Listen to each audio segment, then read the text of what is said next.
Samantala mga kapuso, maging dito po sa General Santos City, maraming bahay ang hindi na mapakikinabangan pa dahil winasak ng lindol. Sa isang subdivision nga dito pa rin sa Gensan, pansamantalang tumutuloy sa bakanting lote ang mga residente. Yan ang aking tinutukan.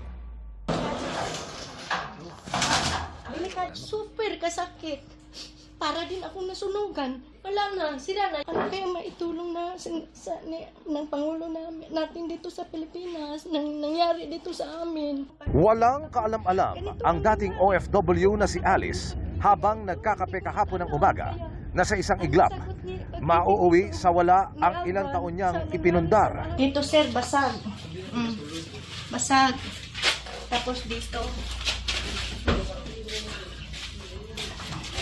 Yan, basag. Dito basag. Bumagsak talaga. Ito ang tiles. So, ang tiles namin. Madilim, wala kasing ilaw kasi walang kuryente. Tapos dito yung kitchen namin. Nung nagsimula ang lindol, tumakbo yung anak ko. Tago tayo dito man ito banda yung buwan, lamisa. Ang bahay ng pamilya hindi na mapapakinabangan dahil sa lindol. Yung kisame, na talaga, bumagsak yung kisame. Magdamag ako sa hindi ako nakatulog. Parang nandito pa yung sigaw ng anak ko, iyak. Dasal na lang tayo na. Magdasal na lang tayo na. Tawag tayo sa Panginoon. Itong bahay, tignan nyo ang nangyari. Dito, sir. Yung kawad ng kuryente, yan o, mga kapuso, tinuturo ko sa atin ni ma'am. Yung mga kapitbahay na... Bahay ko, sa likuran yun sa bahay ko. Yung kanyang bahay, naroon. Buti na lang yung ako ng bahay ko, hindi talaga bumagsak. Pero ang sa naman... Yung bahay na katalikuran niya, ito naman ang sinapit. Yun yung kalsada, ay nagkaroon ng mga bitak. Wala akong kuryente, tama? Wala na sir. Walang kuryente. Wala na sir. So walang tubig. Walang tubig lahat. Wala na. Sister, kayo, anong panawagan nyo? Hihingi ng tulong kahit ano lang, pangdagdag ng ano kasi. Construction. Oo. Nakakadurog puso sa isang pamilya pa lamang, lalo pag namasdan ninyo ang hilera ng mga bahay at lupang napuruhan ng pagyanig dito sa Agan Metro Subdivision sa Barangay Lagao sa General Santos City. Tignan nyo yung kusina. Mistulang humiwalay po sa main house sa ho tumagilid. Dahilan para mabiyak ho yung kisame at hindi na ho talaga mapapakinabangan sa kasalukuyan ang tahanan na ito.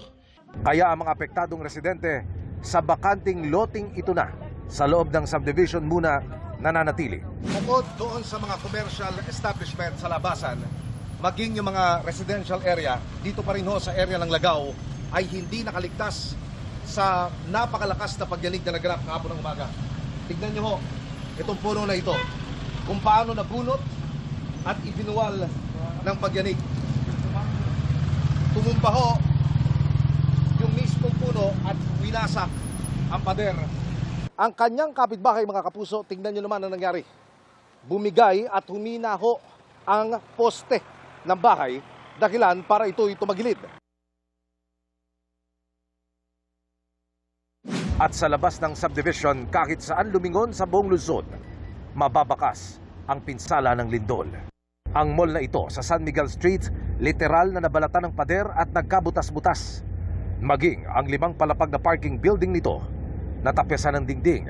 Habang ang mall naman sa J. Catolico Avenue, naglaglaga naman ang ilang tipak ng semento.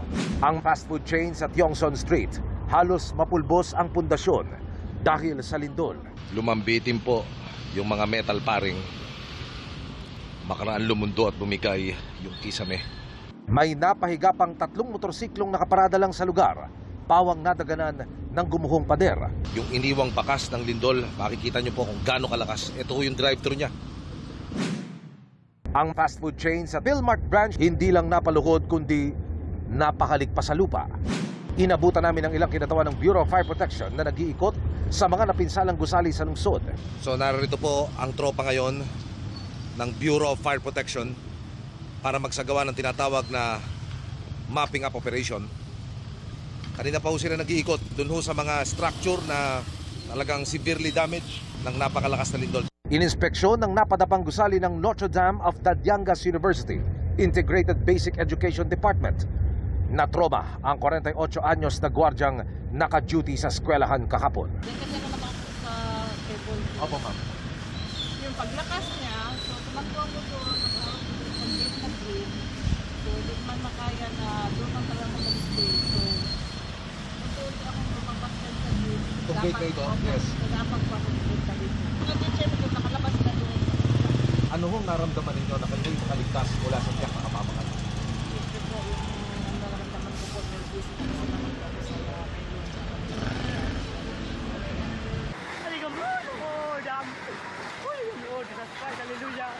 Ang aktwal na pagyuko ng gusali ng eskwelahan, nakuhanan ni John Bert. Tapos, natumba dito sa bangko. Paguman, wala akong cellphone, gibulot pagbidyo na ako, tanan ni ginabidyo na ako sila kay paglinya na po sa pika sir, ang eskwelahan na nahugno po. Nakahilak po ko kahapon sir sa paghugno sa eskwelahan sir kay nakasyagit ko nga ang eskwelahan nahugno na kay ang mga teachers sa mga nasa sulod o mga security guard pero nakadagan sila kahapon. Tulad ni Alice, nagkakape rin si Johnny Bert sa kaharap na establishmento ng mangyari ang pagguho. Marami silang taga-Jensa na ginising ng bangungot kahapon. Pero ang pag-asa nila sa bawat bagong umagay, bibigyan sila ng pagkakataong makabangon.